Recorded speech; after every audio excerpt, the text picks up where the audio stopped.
अगर आपको भी एशिया कप का बेसब्री से इंतजार है तो ये वीडियो आपके ही लिए है, क्योंकि एशिया कप 2025 इतनी सारी खबरें निकलकर सामने आ रही है ना कि समझ में ही नहीं आ रहा है कि भाई साहब करें तो करें क्या और भरोसा किस पे करें। क्योंकि दोस्तों जितने भी फैन ग्रुप हैं सबने अपने अपने हीरोज के लिए जोर लगाना शुरू कर दिया है। कोई कह रहा है कि अय्यर की वापसी होगी, तो कोई कह रहा है कि संजू भैया ही ओपनिंग करेंगे, तो किसी ने बताया है कि संजू नहीं, इस बार गिल वाइस कैप्टन बनेंगे और ओपन भी वही करेंगे। तो दूसरी ओर कोई कह रहा है कि जायसवाल वापस लौटेंगे, कोई कह रहा है कि अरे अभिषेक शर्मा भी तो नंबर 1 है, वही खेलेंगे। कोई जोर लगा रहा है कि तिलक वर्मा इस बार इंपॉर्टेंट जिम्मेदारी संभालेंगे। मतलब जितने मुंह उतनी बातें। वहीं कप्तानी को लेकर भी सूर्य कुमार यादव और हार्दिक को लेकर कई कहानियां चल रही हैं। कहीं कहीं शुभमन गिल का नाम भी दबी जुबान से लिया जा रहा है। लेकिन बड़ा सवाल यह है कि एशिया कप में खेलेगा कौन होगा जो ओपन करेगा, 3 नंबर पर कौन आएगा, 4 पर कौन आएगा, गेंदबाजी में किसकी वापसी होगी, ऐसा कौन है जो टीम में था लेकिन अब बाहर कर दिया जाएगा, ऑलराउंडर कौन होगा।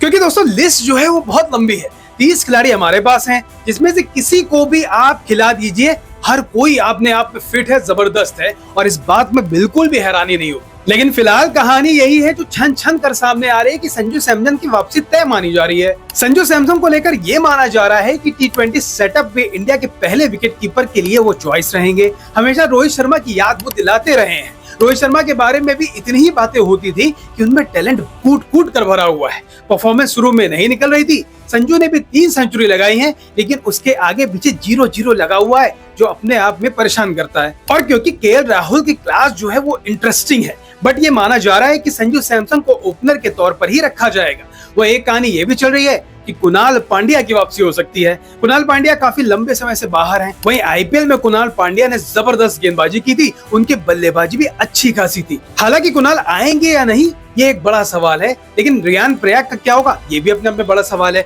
वॉशिंगटन सुंदर का क्या होगा ये भी सवाल है। इंडिया के पास बहुत सारे इस वक्त ऑलराउंडर हैं जो मौजूद है और अपनी परफॉर्मेंस का लोहा मनवा चुके हैं। You already have Hardik Pandya, आपके पास नीतीश कुमार रेड्डी भी तो है। तो फिर घूम फिर कर सवाल आता है कि भाई साहब आखिर खिलाओगे किसे और किसे बाहर बिठाओगे। वहीं 3 खिलाड़ियों को लेकर काफी खबरें ऑलमोस्ट क्लियर हो चुकी हैं कि शुभमन गिल, जायसवाल और साई सुदर्शन ये तीनों इंडिया के स्क्वाड में आ सकते हैं। अब अगर साई सुदर्शन आ जाएंगे तो 3 नंबर पर शुभमन गिल को कहां खिलाओगे ये भी बड़ा सवाल है, क्योंकि शुभमन गिल भी ऊपर ही तो खेलते हैं। पावर प्ले में उन्हें खिलाना होगा। पावर प्ले के बाद वो थोड़े सी T20 फॉर्मेट में थोड़े आगे पीछे हो सकते हैं, तो शुभमन गिल को भी आपको ऊपर ही खिलाना पड़ेगा। जायसवाल आपके पास ऑलरेडी है, अभिषेक आपके पास है, संजू सैमसन आपके पास है, साई सुदर्शन भी ओपनर है। भाई साहब ओपनर की तो पूरी दुकान है अपने पास, किसे खिलाओगे किसे बाहर बिठाओगे मेरी समझ से परे। वहीं श्रेयस अय्यर की कहानी भी अलग से चल रही है। श्रेयस अय्यर को खिलाया जाएगा एशिया कप के लिए भी और इंडिया की होम टेस्ट सीरीज के लिए भी। श्रेयस अय्यर शायद तीनों फॉर्मेट के प्लेयर हैं और सबसे अच्छा खेलते हैं। वेल श्रेयस अय्यर डिजर्व भी करते हैं। मुझे लगता है कि उनको मौका मिलना चाहिए, मिला तो वो अच्छा करेंगे। मतलब श्रेयस अय्यर की जो सीट कंफर्म होनी चाहिए। आईपीएल में जो खेला उसके बाद तो वो डिजर्व भी करते हैं। खासतौर पर मुंबई वाली पारी जो उन्होंने खेली थी वो कमाल धमाल थी, अद्भुत थी, अविश्वसनीय थी, अवर्णनीय थी, अकल्पनीय थी। मतलब जितनी आप तारीफ कर लीजिए वो सब कम है। वो यहाँ पर अगर खेलते हैं तो वो डिजर्व भी करते हैं। बट प्रॉब्लम अभी भी है कि टॉप 3 पर किसे खिलाओगे। मतलब टॉप 3 इंडिया का एक्चुअली बहुत लंबी भीड़ हो गई है। अभिषेक शर्मा, संजू सैमसन, तिलक वर्मा, यशस्वी जायसवाल, शुभमन गिल, श्रेयस अय्यर, केएल राहुल, इतने खिलाड़ी आपके पास है कि इसमें से ऋतुराज को तो गिन ही हम लोग नहीं रहे। अब अभिषेक, संजू, तिलक, जायसवाल, गिल, अय्यर, राहुल, भाई साहब कौन होगा ये बहुत बड़ा सवाल इस समय आईसीसी, बीसीसीआई सबके लिए होने वाला है। वहीं विकेट कीपर की भी इंडिया में पूरी की पूरी लिस्ट है। विकेट कीपर की लिस्ट में भी अगर हम देखें तो 1-2 नहीं बल्कि 7 विकेट कीपर अपने पास हैं जो जोर लगा रहे हैं। संजू सैमसन है, वहीं ऋषभ पंत चलो इस सीरीज से चोटिल होकर बाहर हैं।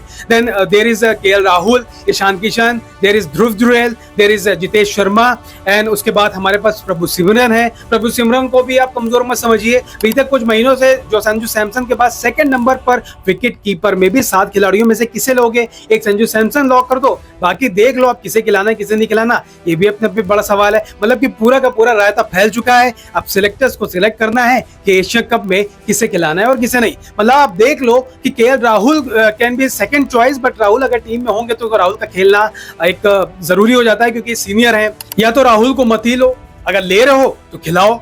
मतलब पता नहीं यार ऑलराउंडर में ऐसी भरमार क्यों है। We have Hardik Pandya, we have Riyan Parag, we have Axar Patel, we have Washington सुंदर। इतने सारे खिलाड़ियों का लाइनअप इस वक्त तैयार है। वहीं अक्षर पटेल यानी कि अपने बापू को लेकर यह भी कहा जा रहा है कि उन्हें वाइस कैप्टन के तौर पर शामिल किया जा सकता है। पता नहीं अब कौन आएगा कौन नहीं आएगा। ऐसे में गेंदबाजी यूनिट की बात भी करनी जरूरी हो जाती है, क्योंकि गेंदबाजी यूनिट में देर इज अर्शदीप सिंह, इस बार सिराज की भी वापसी होनी चाहिए। जबरदस्त उन्होंने खेला है अभी लेटेस्ट ओवल में। मुझे लगता है सिराज को जाना चाहिए, क्योंकि हर्षित राणा वहां पर ऑलरेडी मौजूद है। काफी और भी ज्यादा बच्चे इस बार खेल रहे हैं। स्पिन में आई थिंक वहां पर कहानी शॉर्टेड है।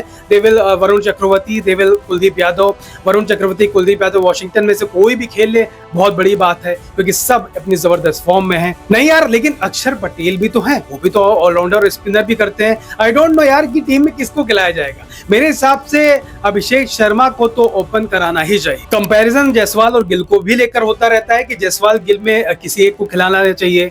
संजू सैमसन को 3 पर खिला लो, सूर्य कुमार यादव को 4 पर, अय्यर को 5 पर, तिलक वर्मा, केएल राहुल में से किसी एक को आप खिला सकते हो। Then there will be Hardik Pandya, अक्षर पटेल, वरुण चक्रवर्ती, कुलदीप, बुमराह, अर्शदीप, हर्षित राणा, ये मेरे हिसाब से हैं। और अगर स्पिन कराना है तो आप वाशिंगटन सुंदर को भी ऐड कर सकते हो। एक कहानी ये भी चल रही है कि सूर्य कुमार यादव जो है वो फिट हैं या नहीं, उन पर भी सवाल चल रहा है, क्योंकि हाल फिलहाल में उनका ऑपरेशन हुआ था, वापसी हो रही है। अभी धीरे धीरे देखने वाली बात होगी कि स्काई फिट होते हैं तो सूर्य कुमार यादव कैप्टन बनेंगे या नहीं बनेंगे, और कैप्टन कौन होगा ये भी देखने वाली बात होगी। फिर बड़ा इंटरेस्टिंग हो जाएगा कि it will be Shubman Gill और अक्षर Patel, Hardik Pandya. I don't know, आप बताओ कि आपको क्या लगता है कि टीम किस हिसाब से सेट की जानी चाहिए, और बीसीसीआई के लिए कितना बड़ा टास्क होने वाला है एशिया कप जो आने वाला है 2025 का, वो सेट करने पे। जो भी हो आपकी राय इसे लेकर नीचे कमेंट में जरूर बताएं, और अपनी प्रेफरेंस भी बताएं कि 1, 2, 3, 4, 5 में कौन आएगा, कौन गेंदबाजी करेगा, कौन स्पिनर हमें खिलाना चाहिए, किस पर भरोसा करना चाहिए। मोहम्मद सिराज मतलब डीएसपी सिराज पे तो सबकी आंखें इस बात होंगी, क्योंकि पीछे जो उन्होंने कारनामे किए हैं वो अपने आप में मिसाल है, इतिहास है, उन्होंने सब कुछ रच दिया है। वैसे क्या लगता है, जो भी लगता हो आप नीचे कमेंट में बताओ। बाकी क्रिकेट की ऐसी वीडियोस के लिए चैनल को सब्सक्राइब करना बिल्कुल ना भूलें। नेता टाइप आधा काम मत करो, सब्सक्राइब के साथ साथ बेल आइकॉन भी दबाओ।